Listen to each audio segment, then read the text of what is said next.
shit that niggas wasn't really used to, you feel me? Niggas don't like All that bread, but then you get to the last bread, like, fuck it, eat that shit. Nothing else to eat. Remember that shit on me, like, go for what you know in the house? That go for what you know?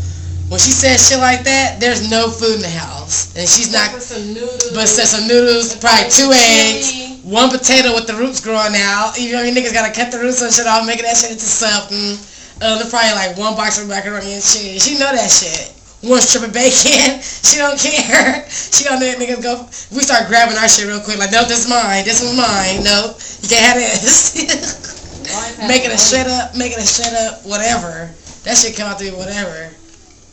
Niggas sit there fucking it up too.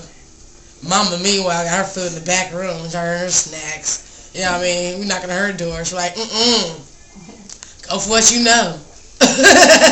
We would wait for Grandma to leave her room door open and like go in the kitchen and like wash some dishes or something. Let her leave that bedroom door open. We know she got all the popcorn and candy bars and shit. We used to sneak up in her room. That's what Mama did. We be taking turns. Somebody standing by the kitchen door watching her and make sure that the person in the